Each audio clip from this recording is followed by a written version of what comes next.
Hello बच्चों। बच्चे, हम लेख कैसे लिखें?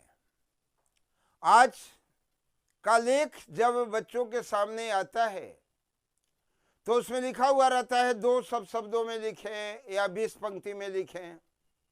आज लेख देने वाले भी बड़े विचित्र किस्म के लोग हो गए हैं। लेख के बारे में ही मालूम नहीं कि लेख क्या होता है। लेख की कोई सीमा नहीं होती है बच्चे। लेख को हम एक पंक्ति में भी बंद कर सकते हैं और लेख का व्यापक रूप भी दे सकते हैं। लेख को हम हजारों पन्नों में ले जा सकते हैं। अगर ललित निबंध होगा तो उसकी बहुत विस्तार सीमा होती है, सैकड़ों पेज, हजारों पेज। ये बुद्धि की प्रखरता पर होती है। और अगर लेख को बांधने की कला होगी तो कैसे बांधी जाती है। यह घटना है उस समय की जब डॉक्टर राजेंद्र प्रसाद विद्यार्थी थे और एक बार संपूर्ण भारत वर्ष की लेख प्रतियोगिता थी और उसका शीर्षक पहले ही बतला दिया गया था, ताजमहल पर लेख लिखना है। बच्चे महीनों से तैयारी कर रहे थे, बृहद लेख की तैयारी कर रहे थे। डॉक्टर राजेंद्र प्रसाद किसी कारण बस परीक्षा में विलंब से गए। परीक्षक ने डांटा फटकारा, लेकिन उन्होंने एप्लीकेशन दिया, महाराज मेरा समय गया है, दंड में मुझे परीक्षा से वंचित नहीं किया जाए, बल्कि 1 घंटा पहले मैं कॉपी दे दूंगा। और डॉक्टर राजेंद्र प्रसाद को जब अनुमति मिली तो डॉक्टर राजेंद्र प्रसाद आराम से बैठ गए। और बैठने के बाद ताजमहल तो पहले से दिया हुआ ही था।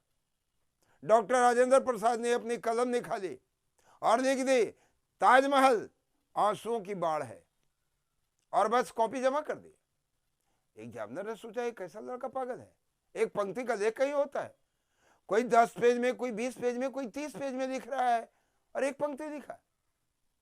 कॉपी को रद्दी टोकरी में फेंक दी। लेकिन जब हेड एग्जामिनर आए, कॉपी मिलाने लगे, कॉपी कम रही थी। पूछा गया कॉपी, कहा भाई पागल लड़का परीक्षा देने आया। कहा भाई लड़का पागल रहता तो फॉर्म फिलअप नहीं होता, और फॉर्म फिलअप हो गया, कॉपी को जमा कीजिए, उसके फेंकेंगे कैसे।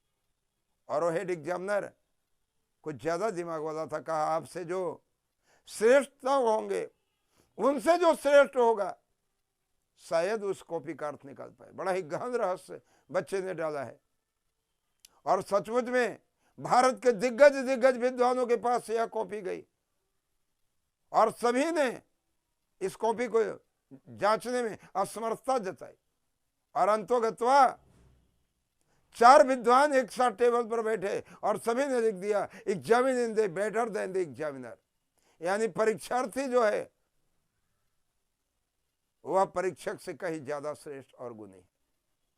और अंत में सुप्रीम कोर्ट में राजेंद्र बाबू को बुलाया गया, आपको भारत फर्स्ट बनाया गया, लेकिन थोड़ा विस्तार से समझाए कि आपने आंसुओं की बाढ़ कैसे लिखा। जब आप किसी सभा को करते हैं उसमें एक सभापति की आवश्यकता होती है और सभापति का नाम प्रस्तावित होता है, एक प्रस्तावना करता है, दूसरा उसका समर्थन करता है। वैसे लेख अनेकों प्रकार के होते हैं और जब स्थान का लेख लिखा जाता है तो उसमें सबसे पहले प्रस्तावना आता है। ताजमहल को किसने बनाया? ताजमहल को शाहजहां ने बनाया। क्यों बनाया? वह अपनी पत्नी मुमताज महल से बहुत ज्यादा प्यार करता था। उसकी पत्नी जब बीमार पड़ गई, वैद्यों ने जवाब दे दिया अब कोई भी दवा काम नहीं कर रही है, कुछ दिनों के मेहमान हैं, ये चल बसेंगे। शाहजहां रोते हुए अपनी पत्नी के पास गया, प्रिय जब तुम नहीं रहोगे मेरा शेष जीवन कैसे बीतेगा? प्रस्तावना दिया, मेरा शेष जीवन कैसे बीतेगा, ये प्रस्तावना है। रोती हुई आंसुओं से पूछा, आंसुओं से शुरू हुआ और रोती हुई आंसुओं से ही समर्थन दी, स्वामी जब मैं मर जाऊंगा, हे प्रियतम, हे प्रिय, जब मैं यहां नहीं रहूं तो मेरे यादगार में आप इतना बड़ा मकबरा बनाएंगे कि आपका शेष जीवन उसी में बीत जाएगा। जब ताजमहल बनाने की घोषणा किया शाहजहां ने तो सारे कारीगर रोए, क्योंकि उस समय के राजा निरंकुश हुआ करते थे, कारीगरों से काम तो करवाते थे, मन होता था मेहनताना देते थे, नहीं भी देते थे, लेकिन दंड थोड़ी सी भूल पर देते थे। वो कारीगर किस मुसीबत में फंस गए ऐसा समझ कर रोए, उनके परिजन रोए, उनके सगे संबंधी, उनके मित्र रिश्तेदार रोए। और अगर समुद्र में बाढ़ आएगी पूरी दुनिया डूबेगी, नदी में बाढ़ आएगी गांव शहर डूबेंगे, लेकिन नदी में बाढ़ आएगी तो गली ही तो डूबेगा। तो आंसू की बाढ़, थोड़ी सी 2-4 चुल्लू बह गया तो आंसू की बाढ़ हो गया और इतने लोग रोए।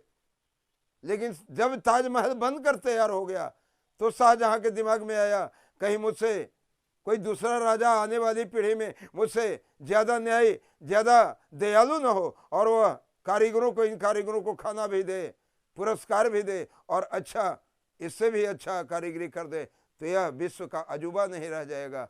इससे उन कारीगरों को बुलाकर और कहा, मैं मुंह मांगा इनाम दूंगा, और इनाम के साथ ही उसे मशीन में हाथ लगाकर एक साथ दोनों हाथ कटवा दिया।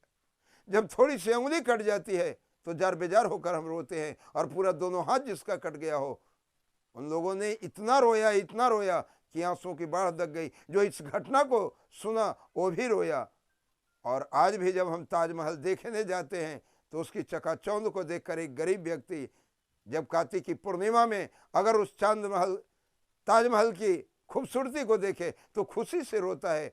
अत्यधिक खुशी भी हमारे आंसू के कारण बनते हैं, और अत्यधिक गम भी आंसू का कारण होता है। और जब यह पूछता है कि ऐसी नक्काशी किसने की, तो उन कारीगरों ने की जिनके दोनों हाथ काट लिए गए थे। तो उन कारीगरों के नाम पर हमदर्दी में, करुणा में, दया में फिर आंसू गिरता है। यानी प्रारंभ आंसुओं से हुआ और अंतोगत अभी आंसू ही गिरे।